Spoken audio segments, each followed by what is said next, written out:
Hello, I'm Sarah Geringer, and today I have a special book review for you.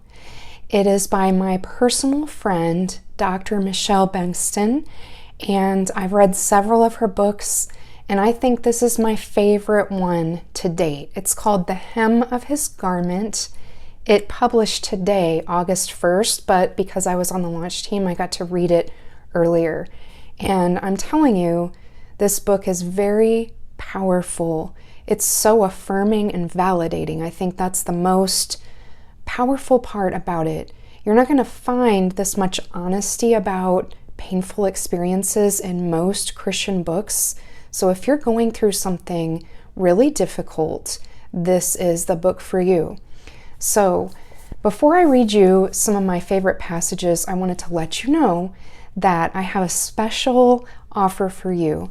I received an extra one of these books as a launch team member, so I am going to give away that book to one U.S. resident if you comment by the date that I put in the show notes of this video. So I'll tell you more about that at the end. So Dr. Michelle has gone through a lot of physical pain, and this book is for physical pain, but it's also transcendent over that, and I want to tell you what she says.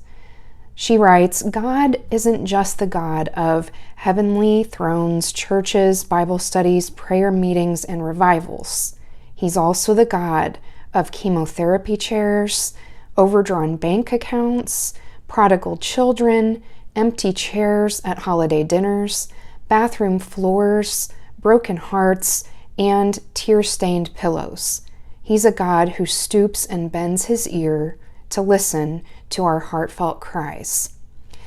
That's just on page 18 of this book, and I was going to support Dr. Michelle anyway because, like I said, we're personal friends. We're in a mastermind together that meets twice a month, so I get to talk with her one-on-one.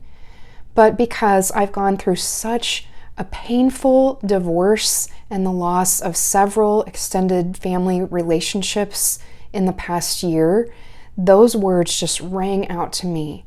And so I knew it wouldn't be just a book for chronic physical pain, but that deep emotional pain that we suffer when we go through the hardest times of life. So here's another important part of this. She says on page 23, sometimes in the depths of pain, we struggle to encourage ourselves. Sometimes the pain is so severe that thinking clearly is a challenge of its own. On those occasions, negativity pushes optimism aside, diminishing our ability to encourage ourselves. When this happens, we need external encouragement from other Christians. And I'm so glad that the ladies in my mastermind, all of them are fellow Christian authors. They have let me piggyback on their hope when I had no hope or no encouragement. They were the faces and voices of Jesus to me in my times of need. They walked through so many valleys. And so this book can actually serve as that kind of partner for you until you find a human friend or counselor or pastor who can walk with you during your trial. I am a Stephen minister at my church, and if you have a Stephen ministry chapter near you, you could also avail yourself of that free resource. It's only a requirement of your time every week in meeting with a fellow Stephen minister who can walk with you during your seasons of pain and even discouragement and despair. So that's an idea for you. And then what I really appreciated about this book is she talks about different types of pain, and she says sometimes we can endure all of these at once like Job did.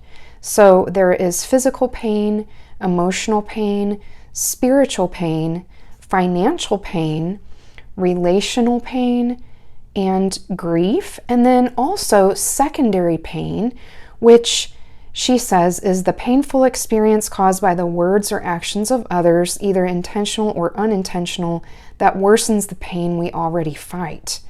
So that's really interesting, and she shows us how this played out in Job's life, all of those at one time. And as I was reading through those, I'm thinking, I faced all of those since January 2022, and I know what it's like to just be overwhelmed with the pain that divorce and betrayal brings on a person. She says, pain colors our perspective, robs us of the best parts of us, and challenges us to just barely cling to the hem of Jesus' garment. So she's basing her whole book around this story of a woman who had a bleeding disorder for 12 years, and she had run out of options, and she thought, if I can just touch the hem of Jesus' garment, I can be healed. And she was. And so this is what Dr. Michelle is telling us, that sometimes that's our last resort, our last hope, and Jesus is still there for us in those moments.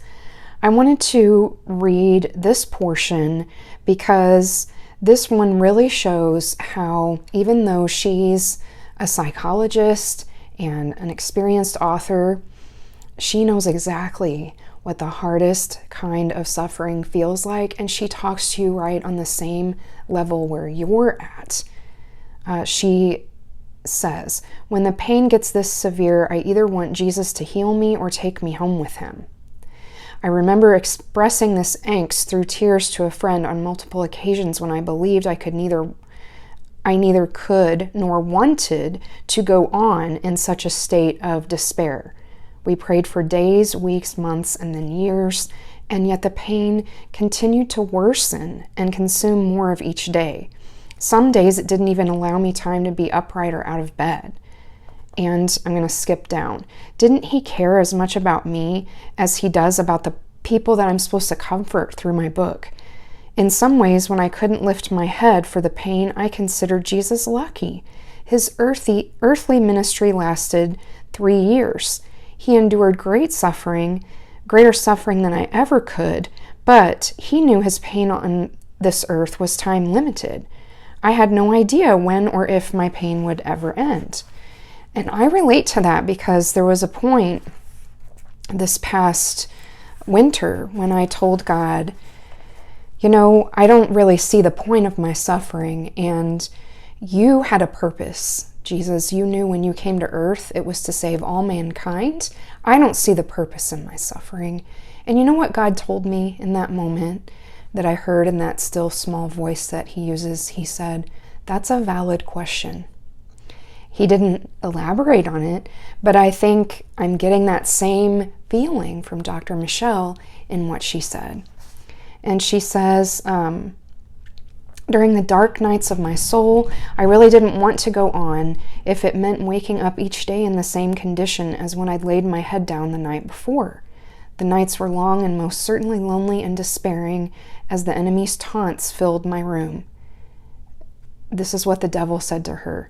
This is the best it'll ever be. Tomorrow will be worse than today because you're not sleeping. You're no longer thriving. In fact, you're barely surviving. Just give up. It would be better for everyone. One of the things that I noticed on my recent viral YouTube video, the Sound of Freedom movie review, so many people said that Satan isn't real.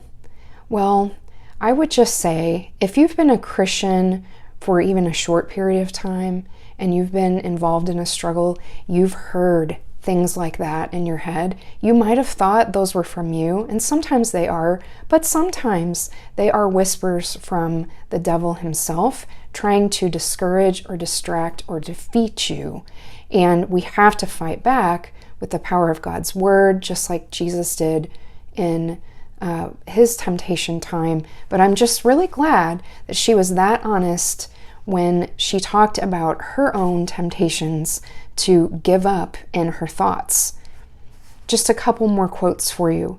Wilderness journeys are uncomfortable at best and excruciatingly painful and lonely at worst, but they are wanderings that produce stretching and incomparable growth.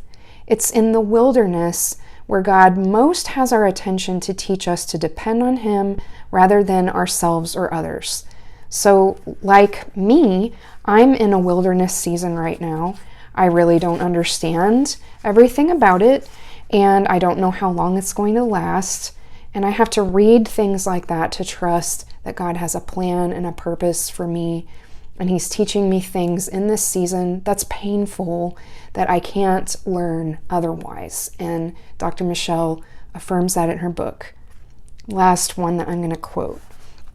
Much of our pain experience provides a lesson in learning to live without being in control, either of our circumstances or our destiny.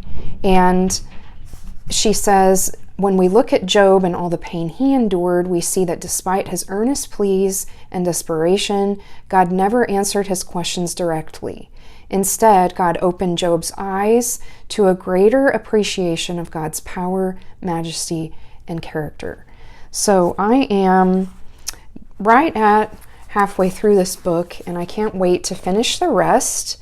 I can't wait to share this with one blessed commenter on this video. And today's August 1st, so I'm going to leave this open until August 8th. That gives you a week to leave a comment of why you would like a copy of this book, maybe what pain that you're experiencing, and I would be happy to pray with you, for you, if you leave me a comment. And I guarantee you that the other people in the thread will be encouraged by whatever you say and the kind of comment that you leave. So that's my book review. I read over 100 books a year. This is definitely in the top 10 of about 50 books I've read so far this year, and I highly recommend it to you. The link to purchase it through my Amazon affiliate is in the notes below. So thank you so much for watching. I'll see you with another video next week.